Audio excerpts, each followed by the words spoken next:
So we go to the petitioner's motion for reconsideration before the appellate court. So what was let's read the petitioner's stand. So on July 16, 1986, the petitioners moved for reconsideration of the aforecited decision, the decision of the appellate court, reiterating that the land in question was agricultural because it was possessed and cultivated as such long before its classification as timberland by the Bureau of Forestry in 1955.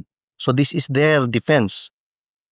The land in question was agricultural because it was possessed and cultivated as such long before, this is the phrase, okay, long before its classification as timberland by the Bureau of Forestry. So the petitioners and their predecessors in interest have been in open, continuous, exclusive, notorious possession and occupation of the said land for agricultural and cattle raising purposes as far back as the Spanish regime. So this is a common description: open, continuous, exclusive, notorious possession and occupation. So we memorize this as OSENCO, no? Open, continuous, exclusive, notorious possession and occupation. Ko, kay in the concept of an owner. Dili ka sa op ba? Ikaw tagiya. So following the doctrine, no, founded in Oracoy versus Director of Lands. What is this case about? Ako lang basahon na, kay gisuwat man diri sa decision. Private interest had intervened and petitioners acquired vested rights which can no longer be impaired by the subsequent classification of the land as timberland by the Director of Forestry.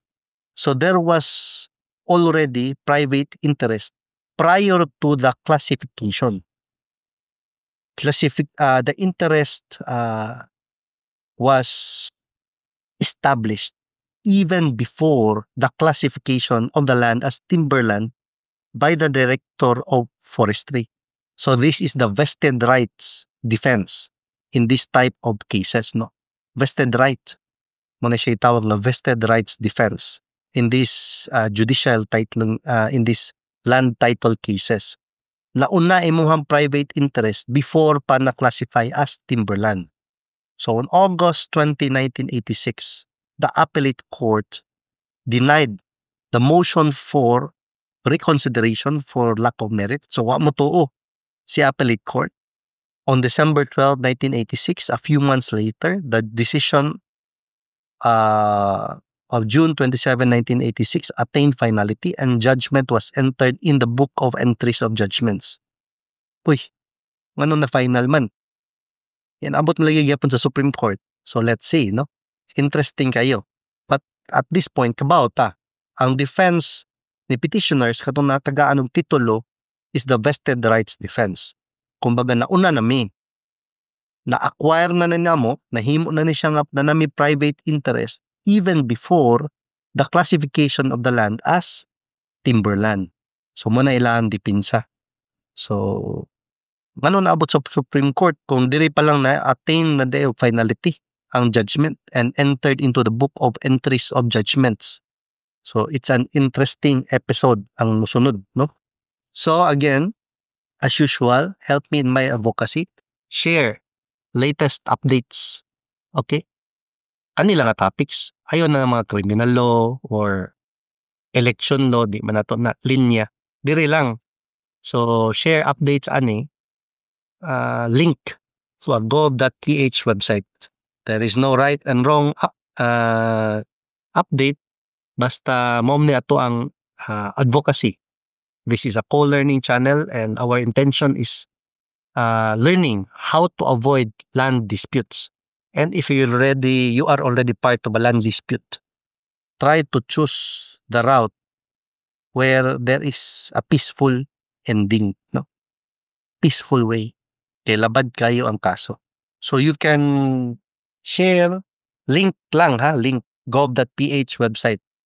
Muna tong email address, I'm not sure kung mabasa. Ako lang i-appeal sa post.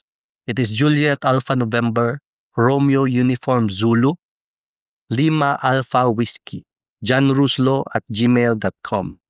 So, link latest updates or landmark cases involving real estate law, estate, succession, partition, bahinay sa mga inheritance, last will and testament, land titling, ejectment, squatters, mga cases, those types of topics lang akong gi-request nga link from gov.ph websites or kanang mga CARP, CLOA, agrarian law involving yuta, share mo mga issuances sa government agencies nga kanang mga lisod pangitaon gali bag-o mga 2024, 2025, 2023, share kanang mga kaso sa DARAB, no? So agrarian cases sa yuta, share. So I will see you in the next video and let's talk further about this case. Okay? So have a great day. Yes.